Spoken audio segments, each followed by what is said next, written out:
The first alpha dropped to one knee while blood still stained the courtyard. Another followed, then another. At the center stood King Ronaldo, wounded and furious, holding the rejected Omega the court had once called broken. His gold eyes burned as he prepared to claim her as his fated mate. But Lupe had arrived believing he would marry another woman, and a rogue blade had nearly killed her. Why were the strongest wolves kneeling to her, and why had their king sent her away? Chapter 1. The Rejection. There are 3 ways for a wolf to die. The first is fast, rogue claws, a hunting accident, a challenge you were never strong enough to win. It is painful, but at least the suffering ends quickly. The second comes with age. Strength leaves the muscles, cold settles into the bones, and one morning the wolf simply does not wake.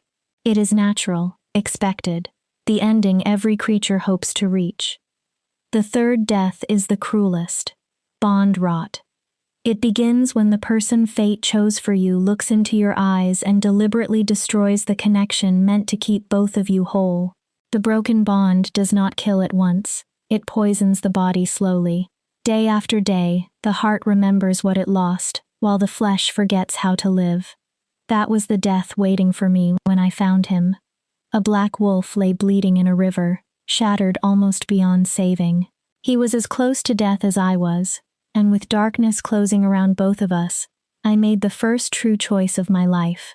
I chose not to leave him. I chose to sing when pain had given me every reason to remain silent. My name is Lupe Femme. This is the story of 2 dying creatures who refused to let the other disappear. But before the river, before the king, and before everything I believed about fate was torn apart, there was a white dress beneath a harvest moon. The rejection ceremony took place under the most beautiful sky I had ever seen. Of course it did. Every terrible moment of my life seemed to arrive beneath stars bright enough to make the cruelty feel deliberate. The harvest moon hung over the Clearwater Pack circle, full and silver, while 200 wolves gathered to watch my future be destroyed. I stood in the center, wearing the dress my mother had made for my mating ceremony. She had spent 3 months sewing it by hand. Silver thread curved across the white bodice in patterns meant to symbolize joy, unity, and a new beginning. Instead, the dress had become the clothing for my execution. Not an execution of the body. That might have been kinder. Terence Pope stood opposite me. Even then, knowing why he had summoned the entire pack, my heart betrayed me with one painful beat of hope. Terence looked exactly as an alpha heir was expected to look. He was tall and broad across the shoulders, with dark hair brushing the collar of his formal coat, and eyes the warm amber of aged whiskey. 3 months earlier, on the night he turned 18, the fated bond had awakened between us. I had believed it was a miracle. I had believed the moon goddess had finally answered every prayer I had whispered as a child. I was an Omega who had never shifted, an embarrassment to a pack that measured worth by strength and usefulness. Yet fate had chosen the future Alpha for me. For 3 months, I had allowed myself to believe I was wanted. I had been a fool. The bond is a mistake, Terence announced. His voice carried clearly through the silent circle. Around us, pack members watched with expressions that ranged from discomfort to open satisfaction. Some pitied me. Others looked relieved that the weak, wolfless Omega would not stand beside their future Alpha. Terence continued, I consulted the elders and healers from 3 territories, and they all agree that, on rare occasions, the moon goddess makes errors in judgment. From the edge of the circle, my mother gripped my father's arm. I saw the desperate hope in her face. She wanted this to be a test, a cruel joke, anything except what it was. Terence did not smile. Lupe Femme, he said formally. Hearing my full name spoken in that cold tone cracked something inside my chest. You are 20 years old, and you have never shifted. You present as an Omega, yet you possess none of the gifts expected of one. You cannot soothe the pack. You cannot heal. You cannot properly sense our collective bond. He paused. I already knew what would come next. 2 weeks earlier, the pack healer had taken me aside. She had avoided my eyes while giving me the news that finished what years of ridicule had begun. Terence looked directly at me. "You are barren." The word spread through the circle like poison. He did not stop there. "An omega who cannot bear children is no omega at all. You are broken, Lupe. A mistake. I will not bind myself or my bloodline to a mistake." Pain tightened around my heart as the bond carried his emotions into me. Disgust, shame, revulsion at being connected to someone like me. Fated mates were supposed to complete one another. They were meant to stand as equals, two halves strengthened by the same sacred connection. Terence felt only humiliation. He lifted his chin and spoke the words that would condemn me. "I, Terence Pope, alpha heir of the Clearwater Pack, formally reject you, Lupe fam, as my fated mate. By the authority of the moon goddess and before the witness of this pack, I sever the bond between us." The bond did not separate gently. It shattered. Agony tore through my chest like broken glass driven beneath my ribs. It felt as though claws had reached inside me and ripped the connection from my heart one strand at a time. I had promised myself I would not scream, so I stood there while the pain spread through my body. I stood while 3 months of hope dissolved into a raw, bleeding emptiness. Tears ran down my face, but I did not give the watching pack the sound of my suffering. The elder stepped closer. His voice, at least, carried kindness. "Lupe fam, do you accept Terence Pope's rejection?" I wanted to refuse. I wanted to tell them fate could not be dismissed because it was inconvenient. I wanted to scream that the moon goddess did not make mistakes, that Terence was a coward more concerned with heirs and reputation than with the soul destiny had placed before him.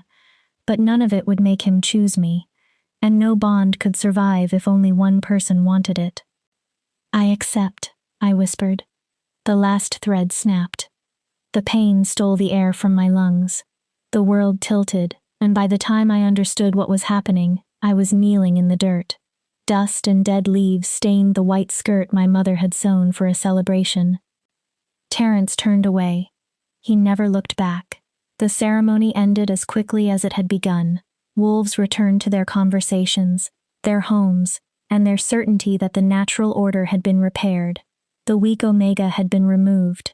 The strong alpha heir was free to find a proper mate. Everything, in their eyes, was again as it should be. My mother came to me and helped me stand. She said nothing at first, because there was nothing she could say that would not sound like a lie. A rejected omega rarely survived longer than a year. The severed bond would decay inside me. It would weaken my muscles, cloud my mind, and slowly convince my body that there was no reason to continue. Eventually, my heart would stop fighting. "Come home," my mother said softly. "Let me help you out of the dress." I shook my head. I could not face my father's disappointment. I could not bear my younger sister's frightened stare, or my mother hovering over me as if I were already a corpse. "I need to be alone." She began to object, then studied my face and stopped. Whatever she saw there made her understand that holding me would only make me break faster. She nodded and let me leave. I walked toward the forest bordering Clearwater territory.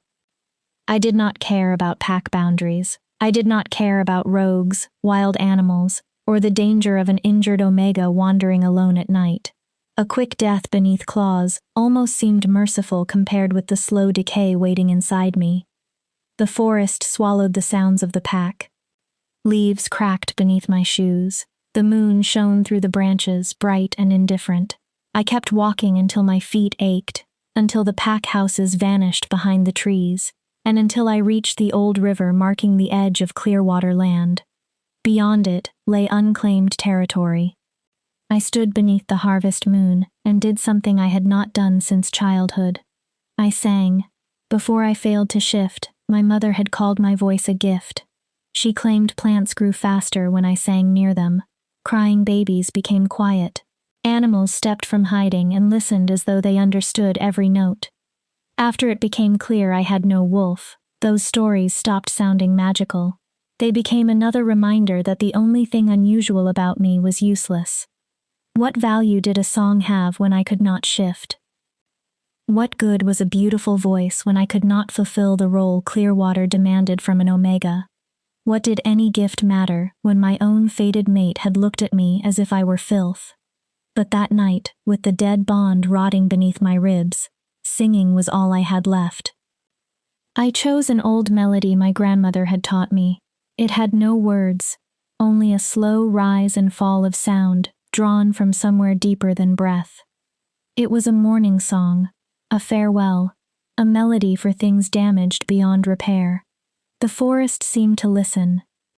I poured into the song everything I had refused to show in the pack circle: loneliness, shame, rage, the unbearable pain of being unwanted by the one person the universe had promised would want me most. I do not know how long I sang. Long enough for my throat to burn, long enough for tears to dry and begin again, long enough for the moon to climb higher between the branches. Then I heard another sound. A harsh, wet breath came from below the riverbank. Every survival instinct told me to run back toward pack territory. Strange noises in the forest at night rarely belong to anything gentle, but broken creatures do not fear death the way whole ones do. I climbed down the steep bank, gripping exposed roots until my feet reached the rocky shore. The river was shallow there, moving fast over dark stones. That was where I saw him. The wolf was enormous, easily twice the size of any pack wolf I had known. His fur was so dark that it appeared black beneath the moonlight. He lay on his side in the water. Blood surrounded him, staining the current a deep rust red. His breathing rattled through what sounded like damaged lungs. Claw wounds crossed his ribs. A massive bite had torn through one shoulder. Long gashes opened his flank deeply enough to reveal bone. He was dying. I moved closer. His eyes opened. They were gold.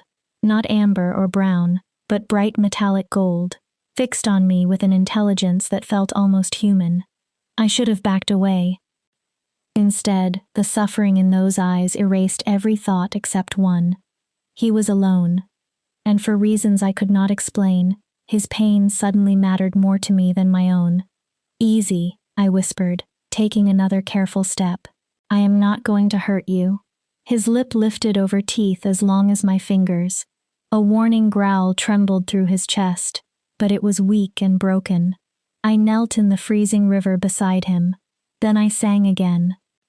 This time, I chose the lullaby my mother had used when I was small. She had sung it after other children mocked me for failing to shift, when I still needed someone to tell me that being different did not mean being worthless. The wolf's growl faded. His breathing remained painful, but the frantic rhythm slowed. His gold eyes stayed locked on mine as I placed one hand against his blood-soaked fur. His heart hammered beneath my palm. I kept singing. The song was for him now, for a creature bleeding in the dark, for everything abandoned, unwanted, and still desperate for someone to care. His eyelids began to close. No. I stopped in the middle of a verse and leaned closer. "Do not sleep. Stay with me." With visible effort, those gold eyes opened again. "That is it," I whispered. "Keep listening. I am staying right here. You do not have to die alone." The harvest moon rose above us, while I sat in the cold river and sang every melody I could remember. I did not know the wolf was more than an animal. I did not know my voice was doing something no healer had ever managed. I did not know that before sunrise, everything I believed about Omegas, fate, and my own worth would begin to change. All I knew was that the heartbeat beneath my hand was slowing again. So I drew another breath and sang louder, as if my voice could hold death back for one more moment. Chapter 2. The King in the River. I did not notice the other wolves until they had already surrounded us. One moment, I was singing with my hand pressed against the black wolf's side, counting the weak beats of his heart beneath blood-matted fur. The next, dozens of eyes glowed from the darkness around the riverbank. Gold, amber, green. My voice died in my throat. The injured wolf gave a low rumble beneath my palm. It was not quite a growl. It felt more like a warning, though I could not tell whether he wanted me to run or remain still. "Well, well," a man's voice came from the trees above us. What exactly have we found here? A figure stepped into the moonlight and began descending the bank. Even before I recognized what he was, power rolled from him strongly enough to make my Omega instincts recoil.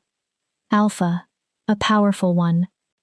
He looked to be in his early 30s, older than Terrence, with dark hair marked by streaks of silver. Several scars crossed his bare chest. He wore only loose trousers, as though he had shifted moments earlier. More figures appeared behind him. 6, 7, 8 wolves in human form, each carrying enough alpha energy to make submission rise instinctively inside me. Lower your eyes. Make yourself smaller. Show them you are no threat. But Clearwater had already reduced me to nothing. There was no smaller shape left for me to take. I asked you a question, little Omega, the scarred alpha said as he reached the water. His gaze moved from me to the wounded wolf. What are you doing with our king? Our king? I looked down at the creature beside me. He was too large to be ordinary. I had known that from the beginning. But a king made no sense. Packs had alphas. Territories had chiefs. We did not speak of kings except in old stories.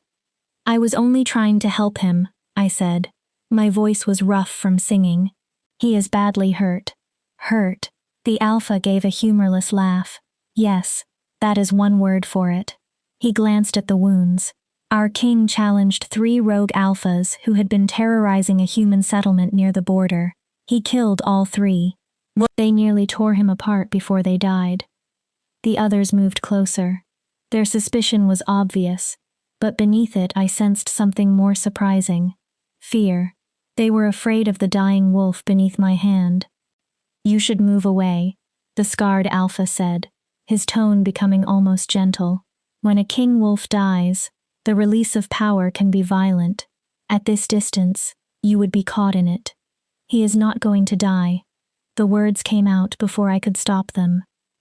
They sounded fierce, certain. The alpha raised one eyebrow. You appear very sure. He cannot die. I had no reason for the conviction burning through me. Perhaps it came from the way the wolf had watched me when I began to sing. Perhaps it was because his heart had steadied slightly beneath my palm. Or perhaps I had already lost so much that night that I refused to surrender one more living thing. The scarred alpha studied me carefully. My name is Jonathan Dyer. I serve as Beta to King Ronaldo Eaton, ruler of the Northern Territories. He paused. And you are? Lupe fam, Clearwater Pack. The words tasted bitter. Or I was. I suppose I belong nowhere now. Something changed in Jonathan's face. You were rejected. It was not a question. He could smell the decay of the severed bond moving through my body. Tonight, I answered. About 3 hours ago. And instead of mourning your own death, you are sitting in a river trying to save a king. Jonathan crouched at the water's edge, careful not to approach too closely. His eyes examined both of us. That is either extraordinarily brave or extraordinarily foolish. Probably foolish, I admitted. But he was suffering. I could not leave him here. The black wolf rumbled again. This time, the meaning reached me clearly, not as words, but as intention. He wanted the others farther away. He wanted space around us. He wanted me to continue. Jonathan seemed to understand as well. He lifted a hand, and the surrounding wolves stepped back. You were singing when we found you, he said. Your voice led us here. The king's distress signal had disappeared, and when we heard an unfamiliar song, we thought... He stopped and shook his head. We believed he had already died and someone was mourning him. But you pulled him away from the edge, did you not? I looked at the wolf. His breathing was still wet and labored, but it was stronger than before. The river no longer filled with fresh blood as quickly. I do not know what I did, I said. I only sang. It is the only thing I know how to do. An Omega gift, said one of the other alphas. He was younger, with red hair and narrow, suspicious eyes. But Clearwater is known for suppressing Omega abilities. They force Omegas into traditional duties instead of allowing their gifts to develop. I do not have Omega abilities, I replied tiredly. I cannot shift. I cannot sense a pack bond correctly. I cannot soothe or heal the way an omega should. Singing is simply singing. It means nothing. It means something to him, Jonathan said. He nodded toward the wolf. Look carefully. He is not merely breathing. He is aware. I have not seen him this focused since the battle ended. The gold eyes had not left my face. Something stirred in my chest beneath the wound Terence had left behind. It was not a mate bond. That bond was dead. This was different. Something without a name. We must return him to the castle, Jonathan said as he rose. He needs proper healers. We cannot treat injuries this severe in the river. Then take him. There is a complication. What complication? He will not shift into human form. He has remained a wolf since the fight. We believe the wounds are too severe. The transition itself could kill him. Jonathan's attention stayed on me. But he cannot heal properly while trapped in this body. We cannot move forward, and we are running out of time. I looked again at the enormous rise and fall of the wolf's chest. What does any of that have to do with me? You calmed him, Jonathan answered. You drew him back when he was almost gone. He will not allow any of us close enough to help, but he allows you to touch him. The meaning was obvious, yet I needed to hear the request. You want me to go with you. I want you to help save our king's life, Jonathan corrected. Keep singing while we carry him. Keep him conscious while the healers work. Whatever you have done tonight is working, and we have no better option. A blonde woman stepped forward. A jagged scar crossed her jaw. We cannot trust a rejected Omega from Clearwater, she said. She could be a spy sent to finish what the rogues began. Jonathan gave her a flat look. Does she resemble a trained assassin to you, Susie? She can barely remain upright. Any wolf with a nose can smell the bond rot. She found the king by chance and helped him because suffering mattered to her. Or because she wants access to him, Susie replied. Rejected Omegas are unstable, dangerous. They have nothing to... Enough. Jonathan's alpha command struck the air. Susie immediately stepped back and lowered her gaze. The king has already decided, Jonathan said. He wants her beside him. That is the only judgment that matters. I stared at the wolf. He wants me to come? He has not stopped watching you, Jonathan answered. When Susie approached, he tried to rise and place himself between you and her. He nearly opened every wound again. The black wolf's gaze remained fixed on mine. So yes, Lupe fam. Our king wants you with us. The sensible choice was refusal. I should have returned to Clearwater. I should have gone home to my parents and accepted the slow death Terence had given me. Following strange alphas into the Northern Territories could only bring more danger. But when I met those gold eyes, I saw intelligence, pain, and a desperation that mirrored my own. All right, I said. I will come. I will help in any way I can. Relief crossed Jonathan's face. The castle is 3 miles north. Can you manage that distance? My legs were already shaking.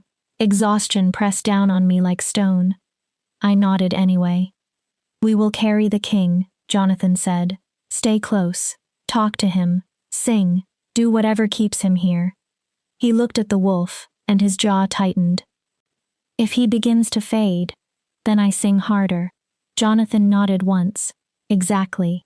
The journey became a blur of speed, branches, pain, and desperate music. 6 alphas lifted the massive wolf and carried him through the forest. They moved faster than I could run, forcing me to stumble beside them, while my damaged bond burned in my chest. My throat grew raw. My voice cracked. Still, I gave the king every lullaby, folk song, and fragment of melody I could remember. He watched me the entire way. When the trees finally opened, the sight ahead nearly stopped me. A castle rose against the night sky. It was nothing like the rough wooden pack houses of Clearwater. Towers reached toward the moon. Marble columns framed enormous doors. Hundreds of windows glowed with warm golden light. Welcome to the Northern Court, Jonathan said, hardly breathing hard despite the run. The seat of the king who rules every wolf in this hemisphere. He glanced at me. And for tonight at least, it is your home as well. They carried Ronaldo through the doors. We passed corridors lined with tapestries, sculptures, and wolves who stopped in shock at the sight of their blood-covered king. Their stares moved quickly to the ragged Omega running beside him and singing as though her life depended on it. At last, we reached a room that resembled a healing chamber rather than a royal bedroom. White surfaces shone beneath bright lights. Medical tools waited beside a raised platform. A woman stood prepared, both hands already glowing with healing magic. "Put him there," she ordered. Her authority was strong enough to make even Jonathan obey without hesitation. The alphas lowered Ronaldo onto the platform. I moved with them, keeping one hand against his fur, and the melody moving through my torn throat. My vision had begun to blur. "You need rest," the healer said without looking away from the wounds. "You appear half dead yourself." "She stays," Jonathan replied. The healer glanced sharply at him. "The king wants her here." Ronaldo gave a deeper, more insistent rumble. The healer exhaled in frustration. "Fine, she remains out of my way. If she collapses, someone else can deal with her. My concern is keeping the king alive." I nodded and continued singing. Light poured from the healer's hands into Ronaldo's body. Flesh began to close. Bones shifted back into place. It should have looked miraculous. Instead, it looked like torture. His enormous body convulsed. Claws scraped against the platform. His gold eyes rolled back as the magic forced damaged tissue to rebuild itself. "No." I pressed closer. "Stay with me. Listen to my voice. Nothing else. Only my voice." His eyes found mine again. He held on. He endured the magic that tore him apart and remade him. He endured pain that would have killed a lesser wolf. He remained because I sang and he listened. For that moment, it was enough. At last, the healer stepped away, sweat running down her face. "He is stable." The words released the final strength from my body. My knees failed and I struck the floor. I barely felt the impact. The last thing I saw before darkness closed over me was the king's gold eyes. Still watching, still aware, still alive. Chapter 3. The first thing I noticed when I woke was silk against my skin. Not where am I, not what happened. Only the strange realization that the sheet beneath my hand was real silk, softer and finer than anything I had ever touched. In Clearwater, fabric like this belonged only in the Alpha family's home. The second thing I noticed was pain. It was everywhere. While I had been unconscious, the bond rot had spread. The ache began in the hollow place inside my chest where Terrence had destroyed our connection, then reached outward through my muscles like roots of poison. My head throbbed. My limbs felt weak. When I tried to sit, the room spun so violently that nausea rose into my throat. "Easy." A hand pressed gently against my shoulder and guided me back to the pillows. "You collapsed from exhaustion." The healer ordered at least another day of rest. I turned my head. Jonathan Dyer sat in a chair beside an enormous four-poster bed.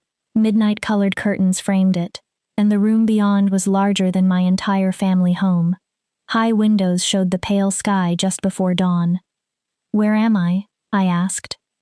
My voice sounded scraped raw. "The guest wing, West Tower." Jonathan offered me a glass of water. "You have been unconscious for about 6 hours." I drank slowly, letting the cool water soothe my throat. "The king?" "He is alive." My shoulders loosened. "Because of you," Jonathan added. "He returned to human form 2 hours ago. The healers expect a full recovery, although it will take time." His expression became difficult to read. "He has been asking for you." A small, unfamiliar feeling moved inside my chest. Not hope, not fear, something between them. "Why?" "That is what I would like to understand." Jonathan leaned forward. "Lupe, I will be direct.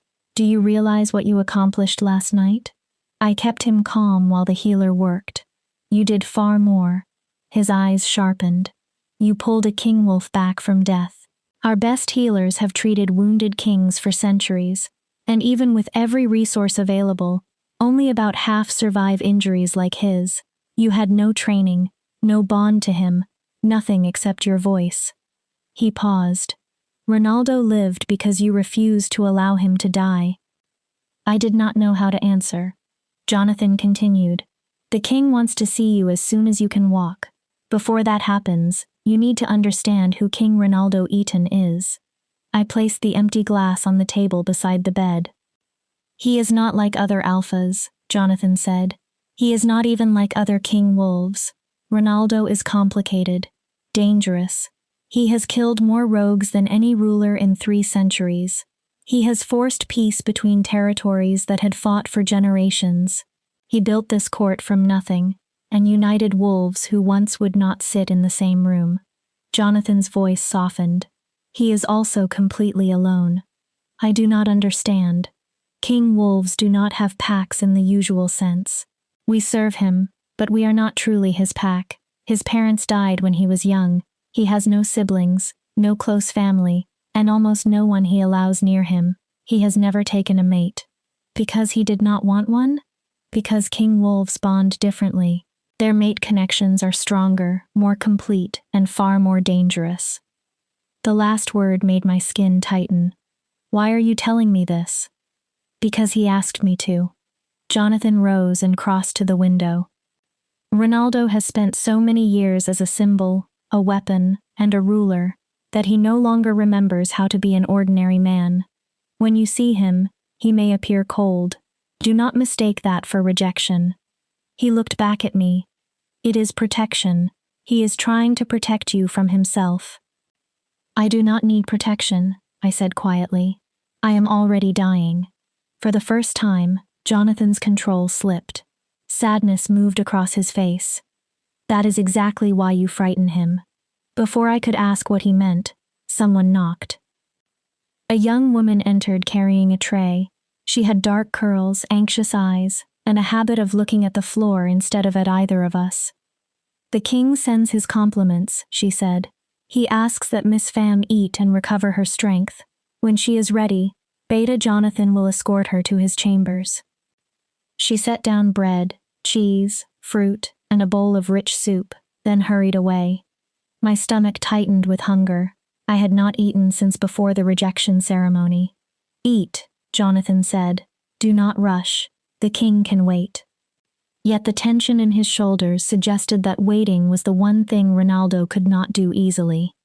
An hour later, I followed Jonathan through the castle. Someone had left clean clothes in my room. They were simple, made of soft cotton, but finer than anything I owned. Morning sunlight poured through the tall windows and turned the corridors gold. The castle had begun to wake. Servants moved between rooms. Guards changed shifts.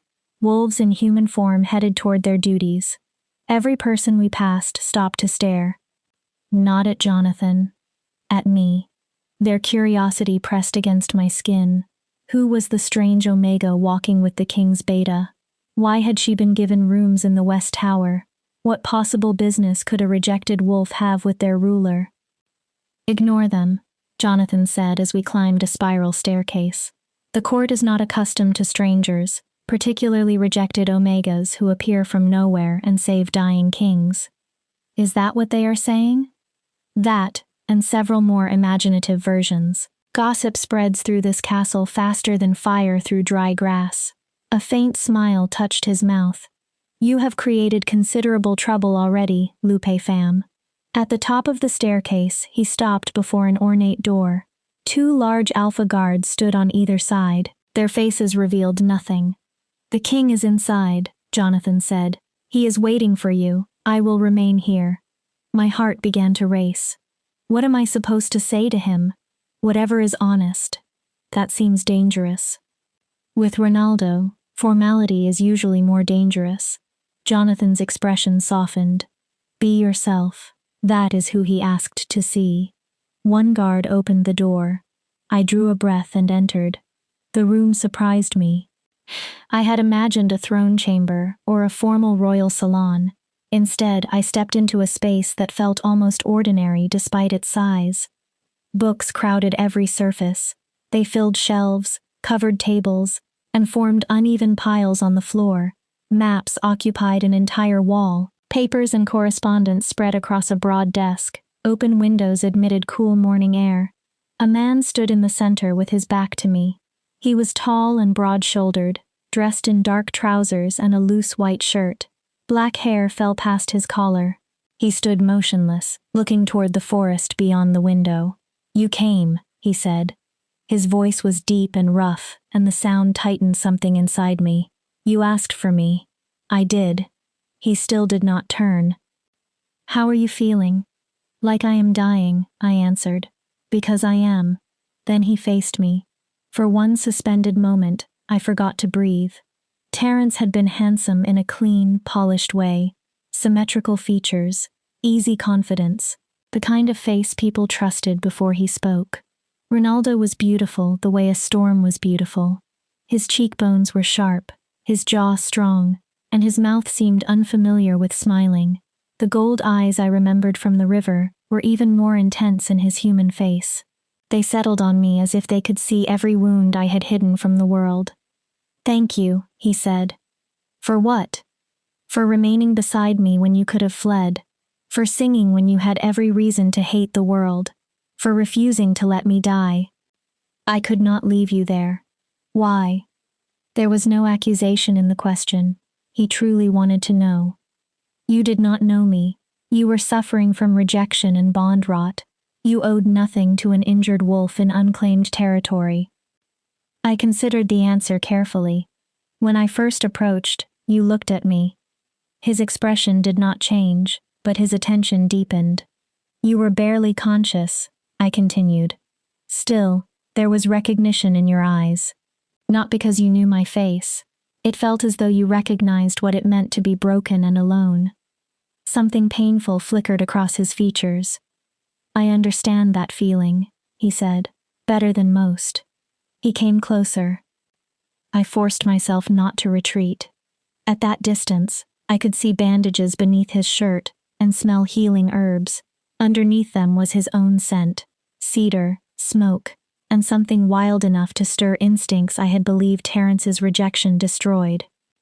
"I have an offer for you," Ronaldo said.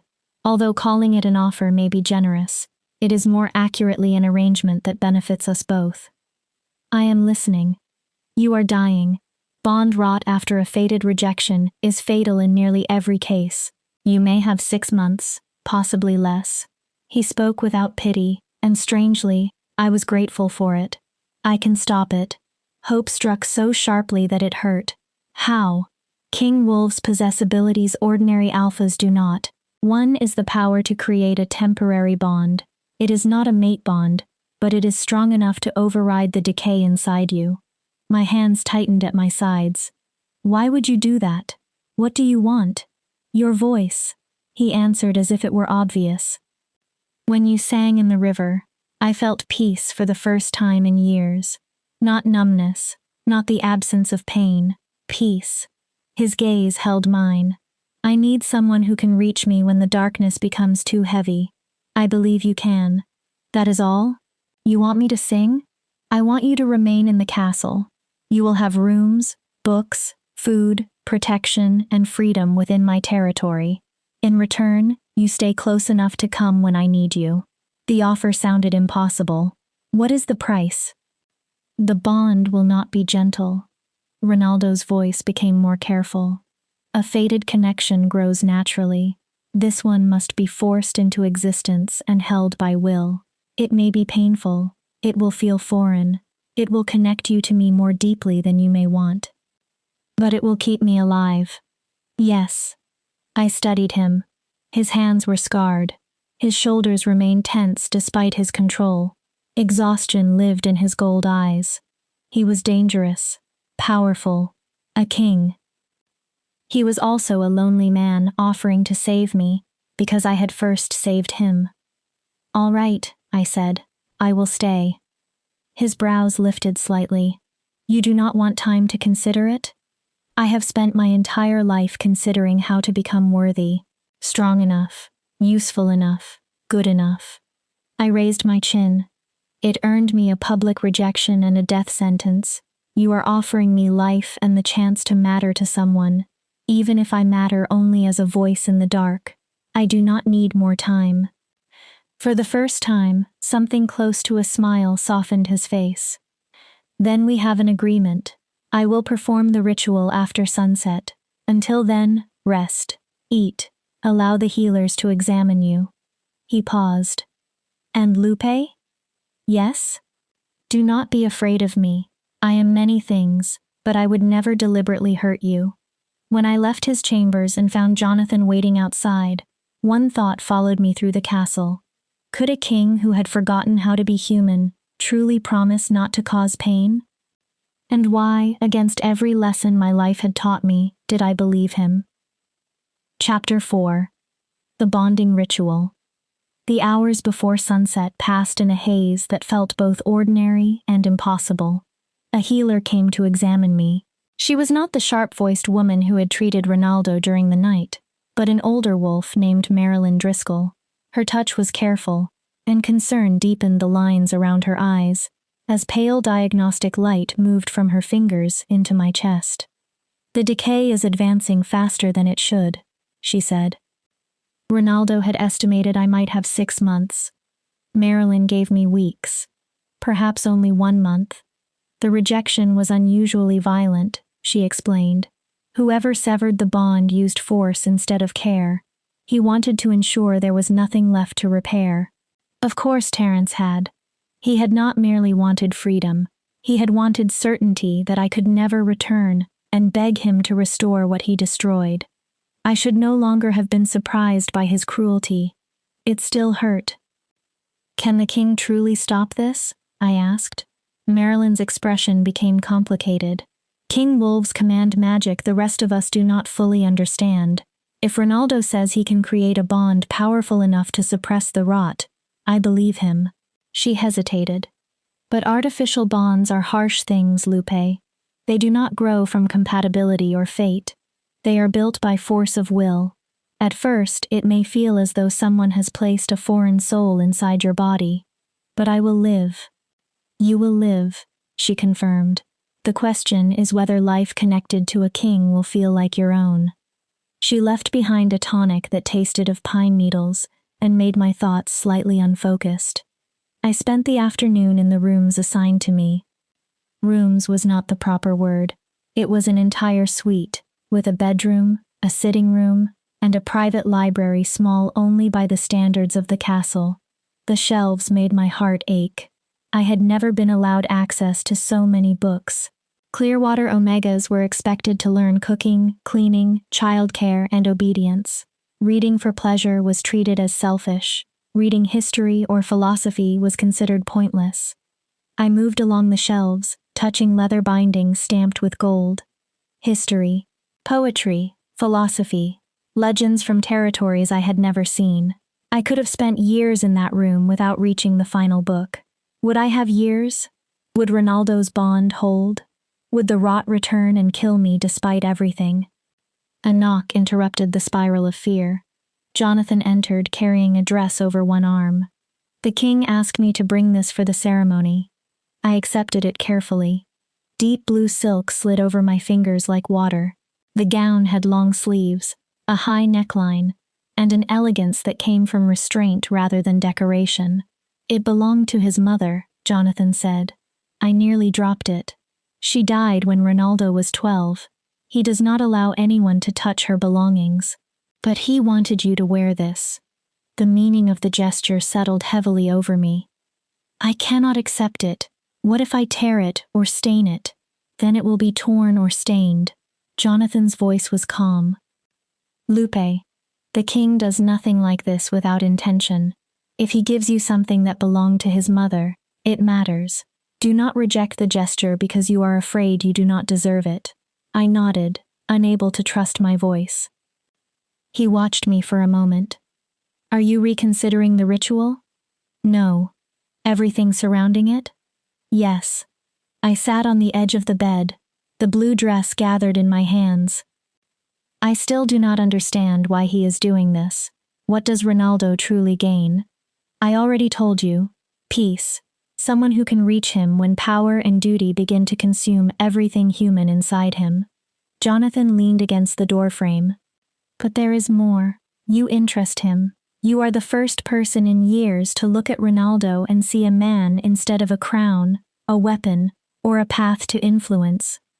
I am nobody, I said, a rejected omega with no wolf, no gifts, and no future. Why would a king care about me? Because you found him dying and asked for nothing before you helped. Because you are worried about harming a dress while your own body is failing. Because you see value where the rest of us see only power. Jonathan straightened. The ceremony begins at sunset. I will return when it is time. By then, the sky burned orange and purple beyond the windows. The dress fit perfectly. I braided my hair simply and studied the stranger in the mirror. The blue silk made me look composed, worthy, almost like a woman who could stand before a king without apologizing for taking up space. I knew it was an illusion. For a few minutes, I allowed myself to believe it anyway.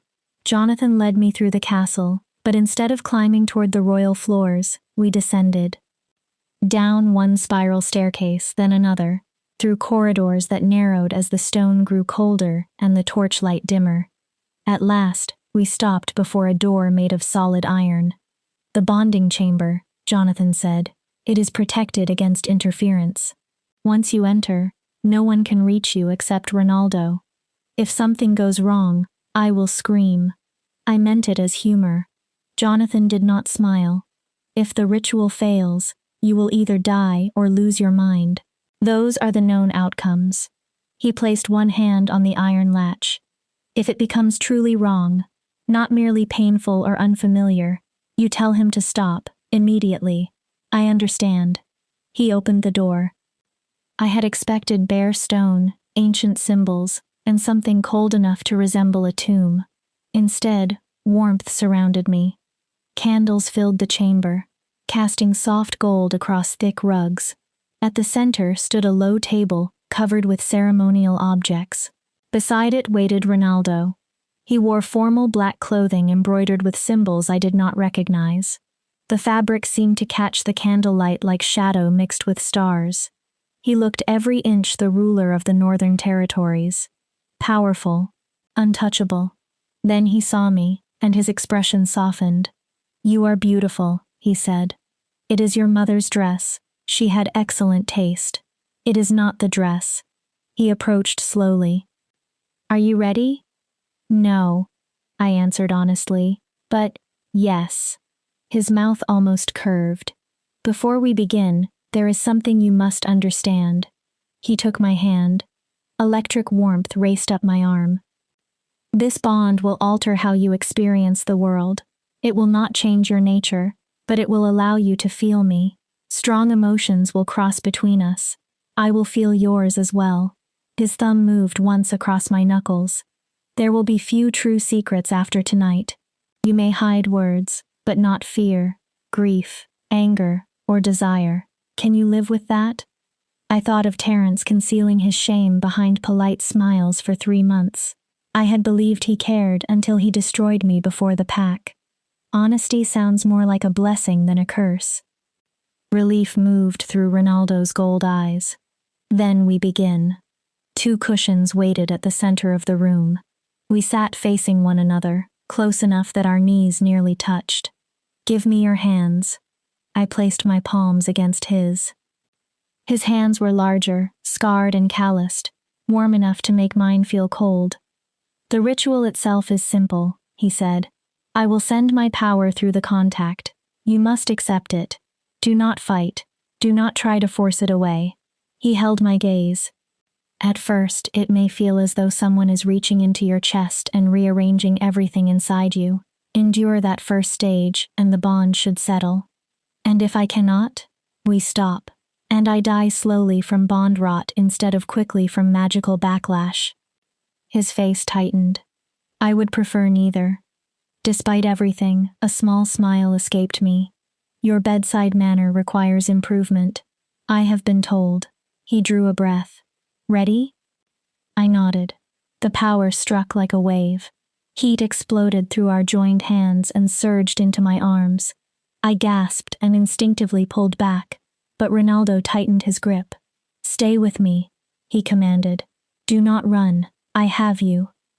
Magic flooded my body. It searched until it found the broken place in my chest. It touched the rot Terrence's rejection had created. Then it burned. I screamed. The pain felt like fire beneath my skin. Bond rot clung to my heart and soul, resisting the foreign power trying to remove it. It had been killing me for less than a day, yet it fought as though it had always belonged there. Ronaldo's magic did not weaken. It scraped away the poison strand by strand. Every trace of Terrence's bond was torn loose until only a raw emptiness remained. "Almost there," Ronaldo said. His voice was strained. Through the connection forming between us, I realized he was in pain too. I felt the effort required to hold the magic steady. I felt his fear that the force needed to save me might destroy me first. Then the burning changed. Ronaldo's power stopped cutting and began to heal.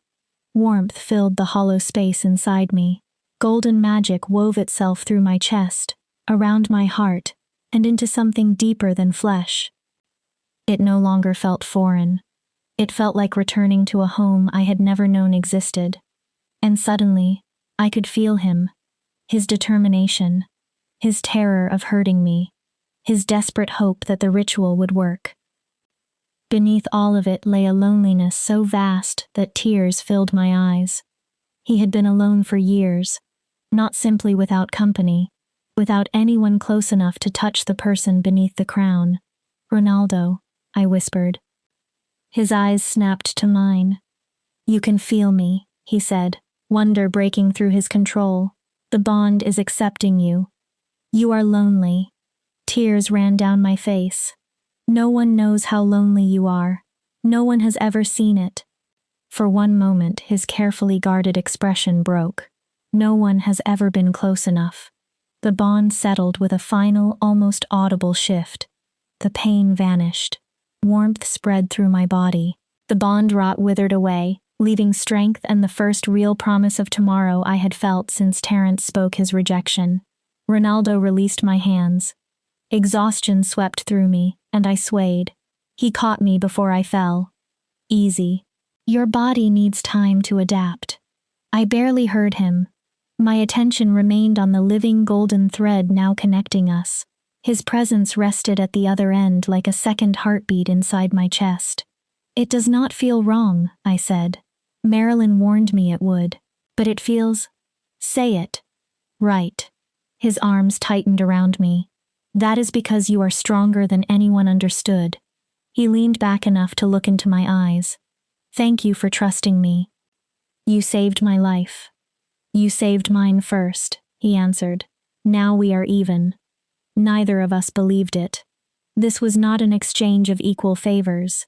The bond was already becoming something neither of us knew how to name. Ronaldo carried me back to my rooms after the ceremony, ignoring every protest that I could walk. Through the new connection, I felt his quiet satisfaction at being able to care for me. He laid me gently on the bed. "Rest. Tomorrow, I will show you the castle, introduce you to the court, and explain what it means to be bonded to a king." He turned to leave. "Will I see you tomorrow?" The question sounded smaller than I intended. He faced me again. "Every day." The bond carried the truth of the promise. In the beginning, it requires regular proximity. We will need time together daily. Is that acceptable?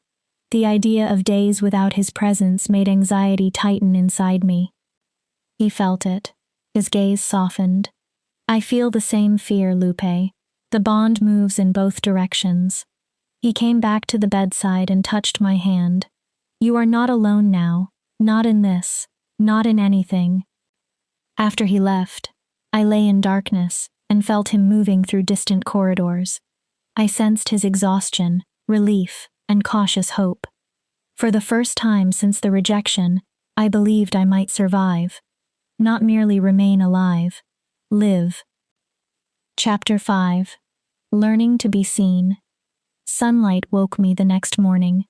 For several disorienting seconds, I could not understand why I no longer felt alone inside my own mind. Then the bond pulsed softly beneath my ribs. Ronaldo was elsewhere in the castle, awake, working. No, arguing. His frustration reached me in sharp bursts, directed at whoever had managed to anger the king so early. A moment later, the emotion changed. The heat eased and became something quieter. Awareness. He had felt me wake. Good morning. The words did not enter through my ears. They arrived through the golden thread connecting us. How do you feel? I sat carefully and tested my body. The bond rot was gone. Completely. My muscles no longer ached. My head was clear. The nausea that had followed Terrence's rejection had disappeared as though it had never existed. Better, I thought toward the connection, uncertain whether he could hear me. Much better. Warm satisfaction flowed back. Good. Breakfast will arrive soon. When you are ready, Jonathan will bring you to my office. We have much to discuss. His presence withdrew enough to give me privacy, but it never vanished. I could still sense him near the edge of my awareness. It should have felt invasive. Instead, it felt reassuring. Perhaps Marilyn had been wrong. Perhaps an artificial bond only felt unnatural when one of the people inside it did not want to be there. The same nervous young servant brought breakfast. She still avoided my gaze, but after setting down a tray large enough for 3 people, she hesitated near the door. Is something wrong? I asked. She jumped. Forgive me, miss. I did not intend to stare. It is only the bond. What about it? We can all feel the difference in the king. She finally looked at me. His energy has always been heavy. Everyone in the castle senses it, even when he says nothing. Today he feels lighter, less burdened. Curiosity widened her eyes. What did you do to him? Nothing. Ronaldo performed the ritual. He did the work. That is not what Beta Jonathan says. He told people you pulled the king away from death. Some believe you have a healing gift. I almost laughed. A gift. Clearwater had spent years proving I had none, but the servant looked so hopeful that I could not dismiss her. I sang, I said. That was all. Sometimes that is enough. She slipped away before I could answer. Jonathan arrived later, looking tired but satisfied. The king is settling a trade dispute between 2 territories. It is taking longer than expected. He asks that you wait in the library beside his office. He added, he believes you will find it comfortable. Comfortable was a ridiculous understatement. The library rose 3 stories high. Shelves covered every wall from floor to ceiling. A spiral staircase connected the levels. Thousands of books filled the room, some written in languages I could not recognize. Reading chairs, lamps, and small tables stood in quiet corners. I stopped in the center, unable to move. Overwhelmed? Jonathan asked. Where did all of these come from? Collecting books is one of Ronaldo's few private pleasures. He has built this library for 15 years, gathering works from every territory he rules, and from places beyond them. Some volumes are the final surviving copies in existence. I approached the nearest shelf. A History of the Northern Territories. The Philosophy of Pack Bonds. A Study of Omega Gifts Through the Ages. Longing tightened in my chest. You may read anything, Jonathan said. The king's direct order. Anything? He told me to consider the library yours. Mine. Jonathan's mouth twitched. His exact words were that you may read every volume, reorganize them by color, or build forts from them if you wish. He does not care. They are yours to use. I stared at him. I do not believe he was serious about the forts. I am almost certain he was. A smile escaped me. A real smile. It was the first one I remembered giving freely in years. I will try to resist, I said. No promises. Time disappeared after Jonathan left. I moved from one book to another with the hunger of someone who had been starved. Clearwater had taught me that curiosity was a flaw in an omega. Here, every shelf suggested the opposite. Someone had treasured these ideas enough to preserve them, and Ronaldo had placed them within my reach. I read about territories founded by female alphas, healers who ended wars without raising a weapon, and omegas whose songs guided lost wolves home through winter storms. Each account challenged another rule Clearwater had presented as sacred. The more I learned, the more I understood how carefully my pack had controlled knowledge. They had not merely denied me books, they had denied me the language required to recognize my own possibilities. For the first time, I wondered whether my failure to become the Omega they expected had never been a failure at all. Perhaps the problem was not that I lacked a gift. Perhaps everyone around me had been trained to look for the wrong one. I was deep inside a study of ancient Omega practices when the bond changed. Ronaldo was approaching. I sensed not only his emotions but his physical nearness. A moment later, the library door opened. He looked exhausted. Shadows darkened the skin beneath his eyes, tension held his shoulders rigid, and the weight of his mourning pressed through the bond. Then he saw me curled in a chair with a book. Something inside him softened. "You found the library." "Jonathan brought me here. I hope that was truly your intention." "More than my intention." Ronaldo sat across from me, close enough that I could have reached him without rising. "What are you reading?" I held up the volume. It describes Omega traditions before pack hierarchies became rigid. Did you know Omegas were once spiritual leaders? They communicated with the moon goddess, performed ceremonies, mediated disputes, and held communities together through their gifts. I did know. He leaned back as some of his tension faded. "That is one of my favorite books in the collection." I looked down at the page. Everything Clearwater taught me was incomplete. Omegas were not created only to care for others and bear children. They were healers, advisors, mediators, and guides. They possessed their own kind of power. "And your pack took that knowledge from you," Ronaldo said. His voice was quiet, but anger moved through the bond. "Your family, your elders, and your former mate decided you were broken because you failed to fit their narrow definition. None of them considered that you might have been meant for something they did not understand." The words struck a place inside me that had never been defended. "I cannot shift," I said. "I do not sense pack connections correctly. I cannot carry children. What kind of Omega am I?" "The kind who saved a dying king with her voice." His gold eyes held mine. "The kind who chose life when fate was determined to take it. The kind who sees differently and refuses to apologize, even when the world tries to shame her." He leaned closer. "Lupe, you are not broken. You never were. You are simply something the world has not learned how to name." Tears burned behind my eyes. Through the bond, I knew he believed every word. He was not flattering me. He was not trying to gain obedience. He saw value in the very differences everyone else had used against me. "Why does this matter to you?" I whispered. "You barely know me. Why do you care whether I believe I have worth?" "Because I know what it is to exist outside every category people understand, to possess power that makes others uncomfortable, to stand among hundreds and still belong nowhere." He reached toward me slowly, leaving time for refusal, then took my hand. "And because when you look at me, you do not see a king, you see me. That is rare enough to protect." We remained that way for a long moment, hands joined, the bond warm between us. "I hold court in an hour," Ronaldo said eventually, though he did not release me. "I must present you formally." My stomach tightened. "Why?" "The court needs to know you are under my protection. They must understand you are bonded to me, and that anyone who harms you will answer directly to me." "Will they accept a rejected Omega appearing beside their king?" "They will accept it because I command them to." His thumb moved across my hand. "But I will not lie. Some will challenge you. They will question why I bonded with someone who has no pack standing. They will wonder what you possess that their daughters, sisters, or political allies do not."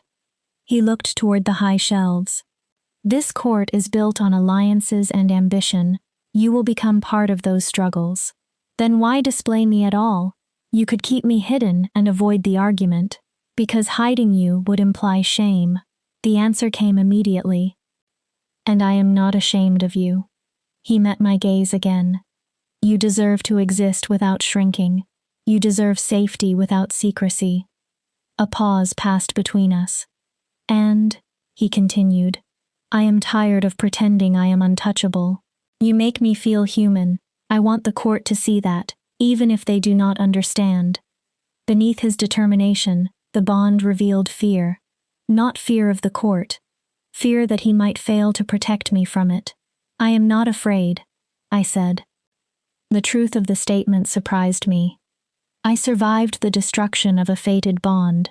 I survived bond rot. What can court gossip possibly do that Terence has not already done? Pride warmed Ronaldo's presence. Then let us show them what an Omega truly looks like.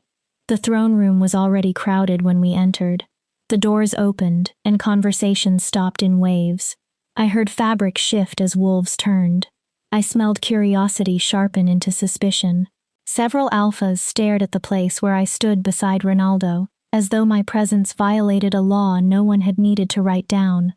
News had spread about the mysterious Omega who appeared from the forest, kept the wounded king alive, and survived a ritual expected to break her. Everyone wanted to see me. Some wanted to understand. Others wanted to decide whether I was a threat, a weakness, or an opportunity. I stood beside Ronaldo's throne, wearing another gown that had belonged to his mother. Deep green fabric brought out the faint gold in my eyes. My hair had been braided and pinned, and simple silver jewelry rested heavily against my skin. None of it mattered as much as the king beside me. I felt him through the bond, steady, certain, present. Members of the court, Ronaldo said. Silence fell at once. I present Lupe Femme, formerly of the Clearwater Pack. She now stands under my direct protection as my bonded companion. Whispers moved through the room. Ronaldo did not allow them to grow. Some of you will question my decision. You will wonder why I chose a rejected Omega with no recognized position. His voice hardened. Understand this clearly. Lupe is here because I want her here. Her worth is not determined by her former pack, her past, or your opinions. I have judged her worthy. The murmurs became sharper. A tall woman stepped forward. Her jeweled gown probably cost more than my parents' home. Your Majesty, with respect, the court deserves to understand the nature of this connection. Is it political? Romantic? Are we expected to? You are expected to show respect, Ronaldo cut in. The temperature in the room seemed to drop. The nature of my relationship with Lupe belongs to us. What concerns you is this.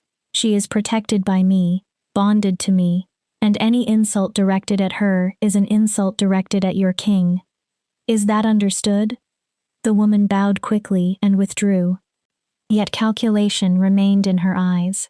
I saw the same look on dozens of faces. They would test me. They would search for weakness in the bond and weakness in me. Let them. I had endured a fated mate's rejection. I had lived through bond rot and the fire of an artificial bond. Ambitious wolves in expensive clothing no longer seemed terrifying. I raised my chin and met their stares. Approval flowed from Ronaldo like sunlight. That is my Omega, his voice whispered inside my mind. Show them who you are. For the first time in my life, I thought I might be able to do exactly that. Chapter 6. The question that changes everything. 3 weeks passed like a dream I was afraid to examine too closely. Every morning began with Ronaldo's presence inside the bond, a steady reminder that I was no longer facing the world alone.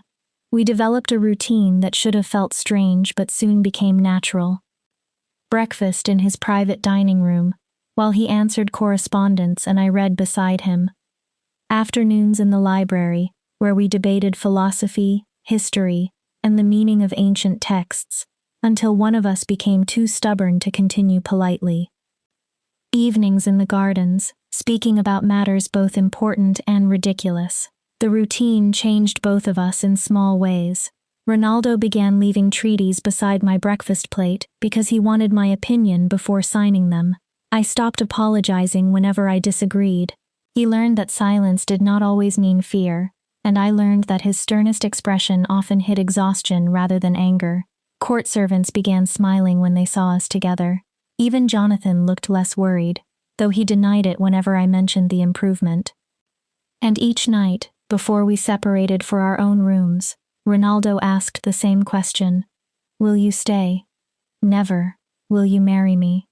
It was not yet a proposal. It was simpler and somehow more intimate. He wanted to know whether I still chose the castle, the bond, and the life forming between us. Every night, I gave him the same answer. Yes, I will stay. Lately, however, the question had begun to carry more weight. During the 4th week, something finally shifted. We were in the library, our library, as I had started to think of it. I sat reading aloud from a collection of folk tales, while Ronaldo reviewed a stack of treaties. He claimed my voice helped him concentrate. I suspected he simply liked hearing it. I did not mind. And the princess discovered, I read, that love was not the search for a perfect person, but the discovery of someone whose imperfections joined with her own like matching pieces of a puzzle. I lowered the book. That is pleasant nonsense. Ronaldo looked up from his papers. Why nonsense? People are not puzzle pieces. We are not manufactured to fit one specific shape. We are complicated. We change. 2 people who suit one another today may become entirely different tomorrow. What about a bond? He asked. He placed his pen aside. The connection between us creates awareness. It allows us to understand one another more deeply than ordinary people can. Does that not help us fit? It connects us, I said. That is not the same thing. What is the difference? Connection means I can feel you. Fitting means, I searched for the right words. It means choosing to build something together even when the bond is not making the choice for us. Ronaldo became very still. Do you believe we fit? The question hung between us, dangerous in a way no court challenge had been. I do not know, I admitted. I understand you. Being with you feels easier than being with anyone I have known. But fitting implies permanence, and what we have was created to keep us alive. The bond is artificial, he said. It was not a question. Yes, my place at court, our arrangement, even the time we spend together, began because you needed my voice, and I needed your magic. That is not necessarily the foundation for whatever this is becoming. Ronaldo stood. He crossed the space between us and lowered himself until he was kneeling in front of my chair. A king kneeling before a rejected Omega. The vulnerability of it stole my breath. What if it stopped feeling artificial to me weeks ago? He asked. His voice was quiet. What if, somewhere between that ritual and this moment, you stopped being a solution to my loneliness? His gold eyes searched mine. What if you became essential because of who you are? The bond carried his nervousness so clearly that my own heart began to race. I felt his fear of rejection and the desperate hope that my feelings might resemble his. Ronaldo, I am not demanding love, he said quickly. I know affection cannot be commanded, even by a king. He drew a breath. But I care for you, Lupe, more deeply than I have cared for anyone in longer than I can remember. You need to know that before I ask the next question. What are you asking? He lifted one hand and cupped my cheek. His thumb brushed beneath my eye. Will you consider making our bond permanent? The library seemed to disappear around us. Not merely a temporary connection that suppresses bond rot, he continued. A complete mate bond, one that cannot be broken, severed, or undone. You are asking me to become your mate. My partner, he said. My equal. My choice. And your queen. If you want the title, I want the woman.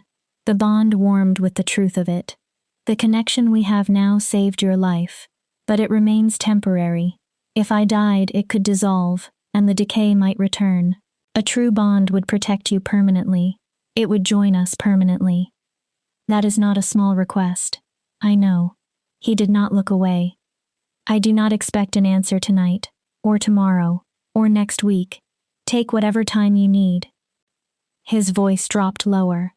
But understand that I want this, not because you are useful, not because you soothe me. I want it because I can no longer imagine my life without you inside it. His longing crossed the bond in a wave. Worse, my heart answered. Something I had locked away after Terrence's rejection began to open. The universe chose someone for me once, I said. My voice shook. He looked at me with disgust. Ronaldo remained silent. How can I trust that you will not do the same?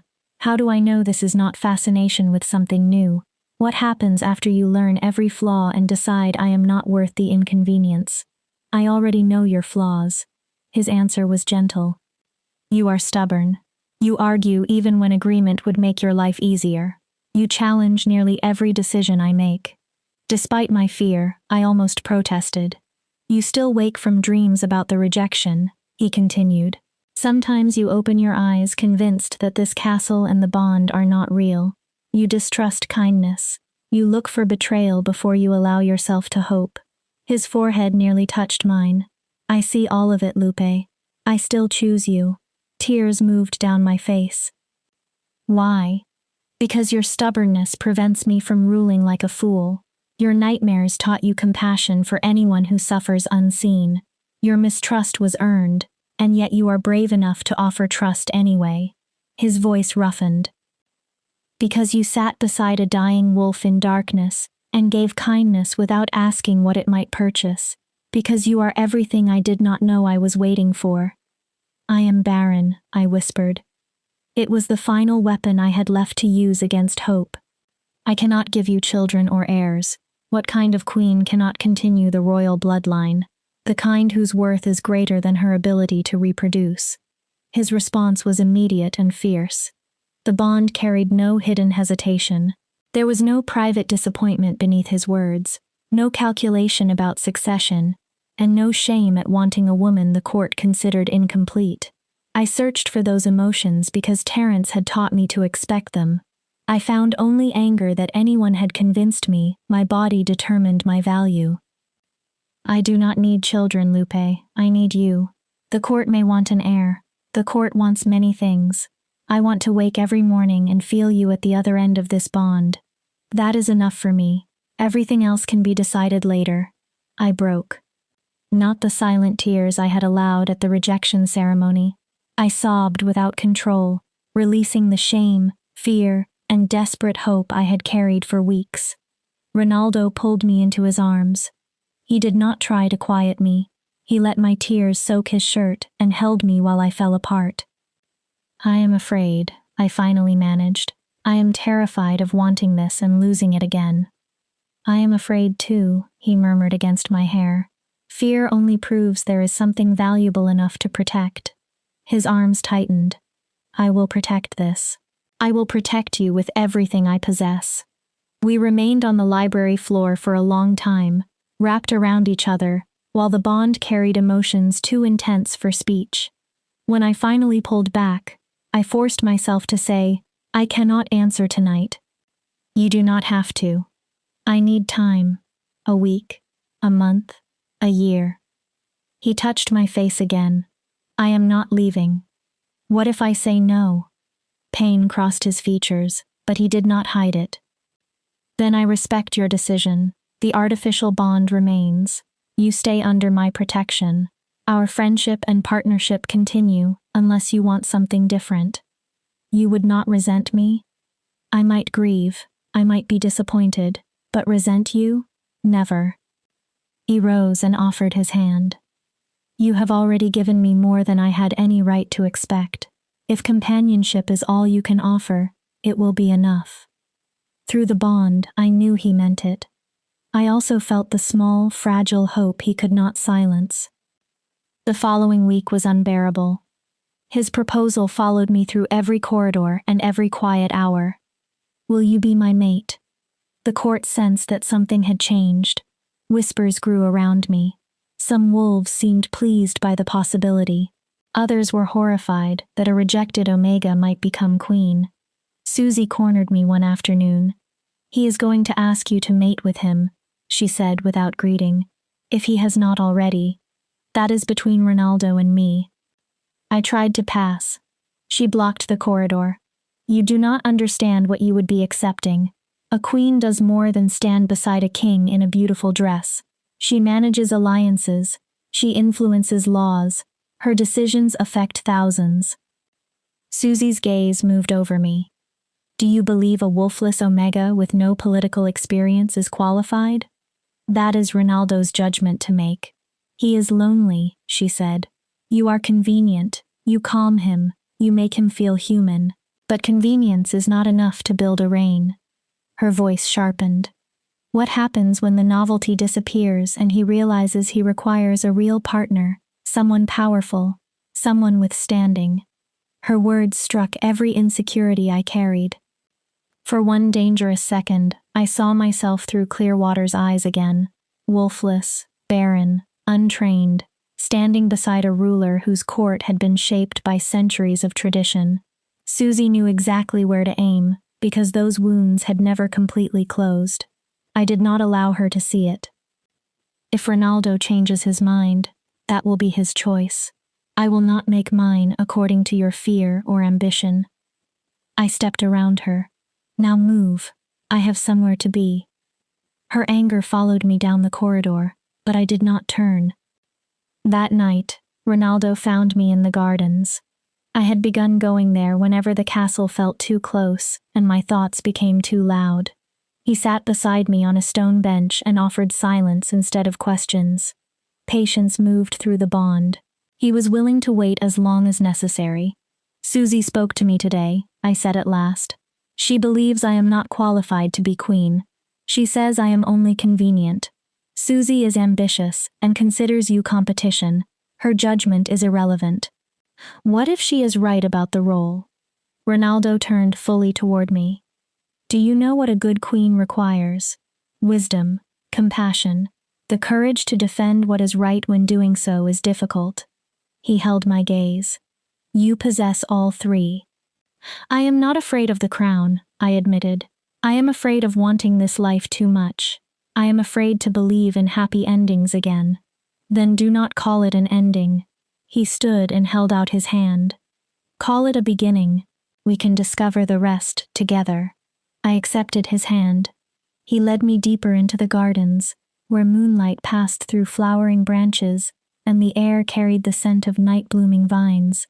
There is something else I must tell you, he said. Something I should have revealed before asking for permanence. My heart tightened.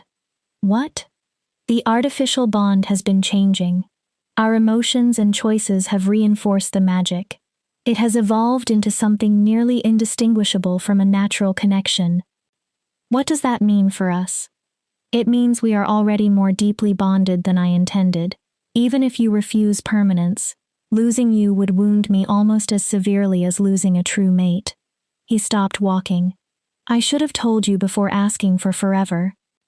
I stared at him. So the choice is already partly made. No, your choice remains yours. His voice became raw. I am saying that my feelings are real. I have fallen in love with you, Lupe. Magic does not allow me to take that back. Fear poured through the bond. Not fear that I would reject him, but fear that he had trapped me without intending to. In that instant, my answer became clear. I will stay. He blinked. What? That is the question you ask every night. I kept answering as if you meant one more day. I took both his hands. But you were asking whether I would choose this life forever. I drew a steadying breath. Yes, Ronaldo. I will mate with you. I will stand beside you. I will become your queen. Joy flashed through the bond so intensely that my knees almost weakened. I chose you beside the river before I knew your name, I continued. I chose you again during the ritual. I have chosen you every day since. I am tired of pretending that choice might disappear. He pulled me into his arms. Are you certain? He whispered. A true bond cannot be undone. I am terrified. I may be making the greatest mistake of my life. I held him more tightly. But you make me want to believe happiness can be real. That is worth the danger. He kissed me. Our first true kiss was gentle, almost careful, yet the promise inside it crossed the bond like sunlight. When we separated, Ronaldo was smiling without restraint. "Tomorrow," he said, "we will make it permanent before the entire court. Are you ready for that?" "No," I admitted. "I will do it anyway. My brave Omega." He kissed my forehead. "My mate, my queen, my everything." We returned to the castle hand in hand. Susie had been wrong. I was not convenient. I was not a passing fascination. I was chosen. Chapter 7. The Truth in the Garden. I should have known that happiness so sudden would demand a price. The morning of the mating ceremony arrived clear and bright. It was the kind of flawless day people called a blessing from the moon goddess. I woke before sunrise, too excited and too frightened to remain asleep. Ronaldo was already awake. Joy poured through the bond, pure enough to make my chest ache. "Good morning, my mate," his voice whispered inside me. "Are you ready?" "As ready as I will ever be," I answered. A pause followed. "I need to see you before the ceremony. Meet me in the garden." Something in his tone stopped my smile. It was not fear exactly. It was heavier, deliberate, important. "I will be there in 10 minutes. I dressed quickly in a plain gown, leaving the elaborate ceremonial dress untouched for later. The castle remained quiet. Most of the court had celebrated deep into the night, and the formal ritual was not scheduled until noon. I found Ronaldo in a secluded part of the garden surrounded by flowering trees. He stood with his back to me. His shoulders were rigid. Turmoil crossed the bond before I reached him. Something was wrong. "Ronaldo?" I approached carefully. "What happened?" He turned. The expression on his face chilled my blood. Pain, regret, and beneath both, a terrible determination that felt like farewell. "We need to speak before the ceremony," he said. "Before we make this connection permanent." My heart accelerated. "You are frightening me." "You should be." He indicated a stone bench. "Please sit. This will be difficult." I sat with both hands clenched in my lap. Ronaldo paced in front of me like a trapped animal. "When I created the artificial bond, I told you it was meant to suppress bond rot and save your life." That was true. Yes, but it was not the entire truth. I stared at him. "What did you hide?" "King wolves carry a curse." He stopped pacing. "Not a metaphor or a legend. An actual curse passed through our bloodlines for generations. Our power comes with a cost." "What cost?"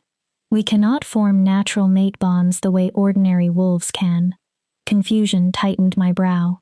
"You said our bond could become permanent." "It can. But permanence is not the same as a true fated connection.